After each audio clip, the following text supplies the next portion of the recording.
भाई के साथ अवैध संबंध में गर्भवती हुई 12 साल की बहन। नाबालिग भाई के साथ अवैध संबंध के चलते 12 साल की लड़की गर्भवती हो गई। रिपोर्ट के अनुसार लड़की के माँ बाप को जब यह मालूम हुआ तो उनके पैरों तले जमीन खिसक गई।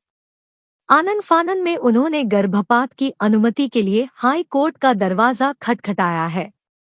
हालांकि अदालत ने लड़की को अबॉर्शन की अनुमति देने से इनकार कर दिया है। अदालत ने तर्क दिया कि गर्भपात अभी इसलिए नहीं किया जा सकता क्योंकि भ्रूण 34 सप्ताह तक पहुंच चुका है और पूरी तरह से विकसित है। अदालत ने माँ बाप को आदेश दिया कि गर्भ धारण तक भाई को बहन से दूर रखा जाए। लड़की के परिजनों ने अदालत में दलील दी थी कि गर्भावस्था से उनकी बेटी को शारीरिक और मनोवैज्ञानिक समस्याएं हो सकती हैं।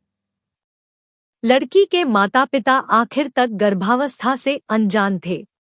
लाइव लॉ के अनुसार मामला केरल की अदालत में पहुंचा।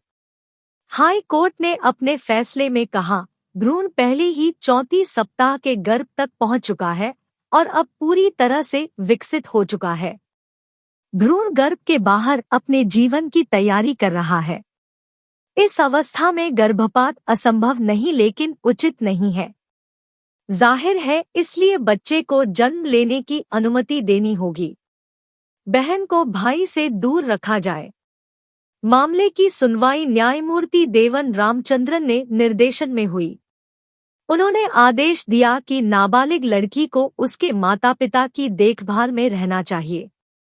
अदालत ने संबंधित अधिकारियों और माता-पिता को यह सुनिश्चित करने के लिए कदम उठाने का भी निर्देश दिया है कि जिस भाई के खिलाफ आरोप लगाए गए हैं उसे लड़की से दूर रखा जाए। दरअसल लड़की के माता-पिता ने गर्भपात की अनुमति मांगने के लिए केरल हाई कोर्ट का दरवाजा खटखटाया था। मेडिकल बोर्ड ने की थी बच्चा गिराने की सिफारिश। रिपोर्ट के अनुसार मामले की जांच कर रहे मेडिकल बोर्ड ने शुरुआत में लड़की की कम उम्र और संभावित मनोवैज्ञानिक आघात के कारण 34 सप्ताह की गर्भावस्था को समाप्त करने की सिफारिश की थी। हालांकि अदालत के साथ आगे की बातचीत के बाद मेडिकल बोर्ड ने अपनी राय बदलते हुए कहा कि लड़की बच्चे को जन्म देने के लिए पर्याप्त स्वस्थ है। लाइव लॉ की रिपोर्ट के अनुसार मेडिकल बोर्ड की रिपोर्ट की अपर्याप्तता को देखते हुए अदालत ने लड़की और भ्रूण दोनों का पुनर्मूल्यांकन करने का आदेश दिया। सिजेरियन डिलीवरी सुझाव। मेडिकल बोर्ड ने निष्कर्ष निकाला कि गर्भावस्था को पूर्ण अवधि तक पहुंचने के लिए अतिरिक्त 2 सप्ताह तक जारी रखने से लड़की पर गंभीर मनोवैज्ञानिक प्रभाव पड़ने की संभावना नहीं है।